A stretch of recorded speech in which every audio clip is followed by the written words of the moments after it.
नमस्कार दोस्तों, स्वागत है एक बार फिर आपके अपने YouTube चैनल जीवा स्टडी पर। मैं वरिष्ठ अध्यापक मुकेश कुमार जंगड़ आपका स्वागत करता हूं। तो इस वीडियो पर बात करेंगे चतुर्थ श्रेणी कर्मचारी भर्ती की, क्योंकि अभी जो हाईकोर्ट का एक फैसला है आज, जिसमें जो है चतुर्थ श्रेणी कर्मचारी का जो परिणाम है उसको रद्द किया गया है कुछ कैटेगरी का। ठीक है, परिणाम को रद्द किया गया है और ये जो आपकी जो स्पेशल कैटेगरी है कुछ, उनका परिणाम रद्द हुआ है। कौन कौन सी कैटेगरी का परिणाम जो है रद्द माना जाएगा? तो सबसे पहले एक्स सर्विसमैन का रद्द माना जाएगा। दूसरा जो आपका विधवा जो कोटा है उसका जो है परिणाम रद्द माना जाएगा, रद्द मतलब डिलीट माना जाएगा। ठीक है, और तीसरा जो आपका है शहरिया जनजाति, उनका परिणाम जो है क्या माना जाएगा? रद्द माना जाएगा। और चौथा जो आपका माना जाएगा दिव्यांग वर्ग का। इसके अलावा जितने भी जो आपके जिनकी कट ऑफ आपकी 0 पॉइंट कुछ या बहुत कम कट ऑफ रही थी, उन सब का परिणाम डिलीट कर दिया है राजस्थान हाई कोर्ट ने। ठीक है, अब आगे जो है इसका क्या मतलब प्रभाव देखने को मिलेंगे, किसको फायदा और किसको नुकसान हो सकता है और क्या आगे निर्णय हो सकता है, वो चर्चा करेंगे। और एक बात मैं और बता दूं कि ज्वाइनिंग की बात मैं पहले ही आपको बता चुका कि आपको 4th ग्रेड जो वैकेंसी है इसकी ज्वाइनिंग जो है सरकार के 3 साल होने पर मिलेगी। सरकार के 3 साल होने पर, यानी कि आपकी ज्वाइनिंग जो है वो दिसंबर 2026 के अंदर जो है मिलती हुई नजरें आ रही है। ये मैं पहले ही बता चुका था आपको। और वापस जो है जिस हिसाब से जो ये चल रहा है सारा सिस्टम, दिसंबर तक ज्वाइनिंग ही मिलेगी आपको। सरकार के 3 साल होने पर आपको ज्वाइनिंग दी जाएगी। तो अब जो है इन कैटेगरी का परिणाम जो है हाईकोर्ट ने क्या कहकर डिलीट किया वो मैं आपको बता दूं। हाईकोर्ट का कहना है कि न्यूनतम योग्यता निर्धारित करो। क्या करो? न्यूनतम योग्यता निर्धारित करो।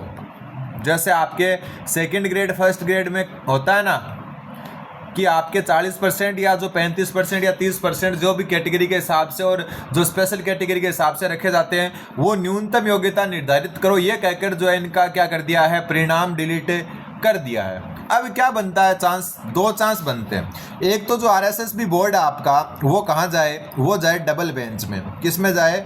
जो आपका डबल बेंच में जाए। डबल बेंच में जाने से क्या फ़ायदा होगा इसका? इसके जो है कई रीज़न है। सबसे पहला तो कि नोटिफिकेशन में कहीं भी मेंशन नहीं था। नोटिफिकेशन में जो है ये रूल जो है न्यूनतम उत्तीर्णांक का या न्यूनतम जो क्राइटेरिया है वो कहीं भी मेंशन नहीं था।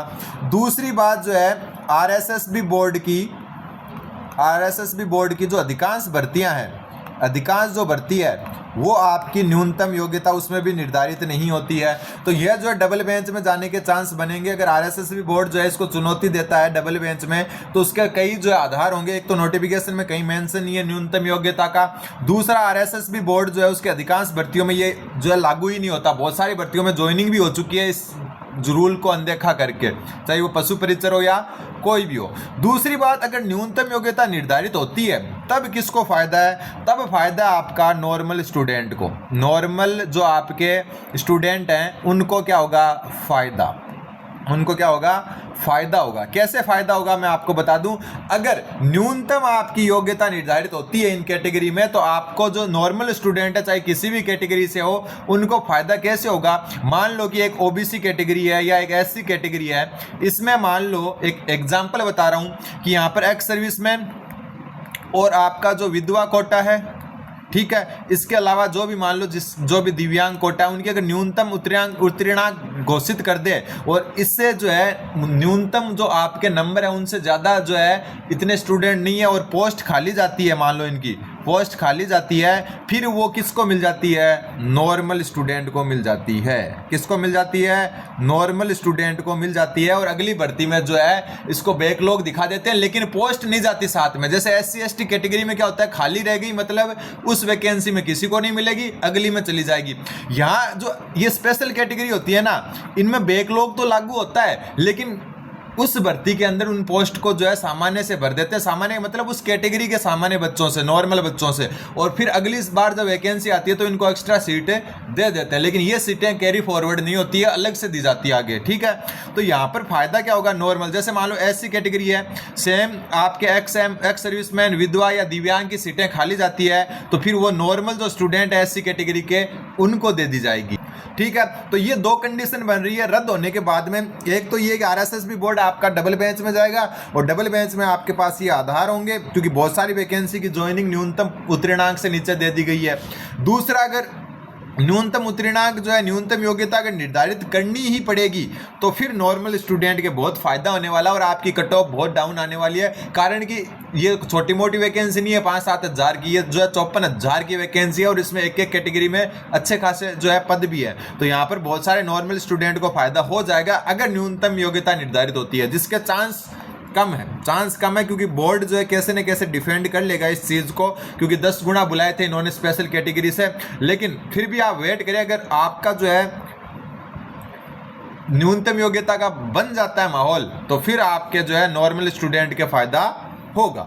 फिर मैं वापस बता दूं ज्वाइनिंग आपके सरकार के 3 साल होने पर दिसंबर में ही मिलने वाली है, उससे पहले आपको ज्वाइनिंग मिलने के चांस नजर नहीं आते हैं। ठीक है, अब ये लफड़ा आने के कारण वैसे भी देखो आप हाथों हाथों रिजल्ट आने से रहा, पहले ये क्लियर करेंगे फिर जाके रिजल्ट आएगा।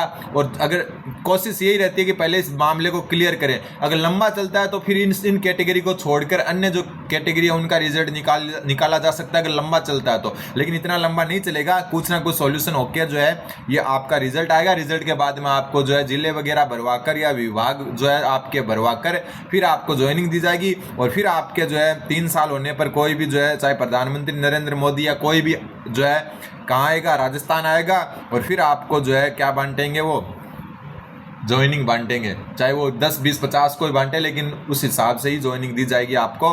तो इस हिसाब से जो है पूरा लेखा जोखा रहने वाला है। अब देखते ही हैं कि आगे क्या रूल जो है निकल कर आता है, हाई कोर्ट में जो है आरएसएस बोर्ड क्या जवाब देता है, डबल बेंच में जाते हैं या क्या करते हैं, वो समय पर है। बाकी मैं आपको बता चुका कि क्या फ़ायदा और क्या नुकसान है, ज्वाइनिंग का भी बता चुका। रिजल्ट आप कितना ही वेट करो आएगा तब आएगा, लेकिन ज्वाइनिंग ये मान के चलो लास्ट दिसंबर है आपकी, दिसंबर में आपको सबको ज्वाइनिंग दे दी जाएगी। तो उम्मीद है आपको समझ में आएगा। चैनल पर नहीं तो चैनल को सब्सक्राइब करें। धन्यवाद, बने रहें जीवा स्टडी के साथ।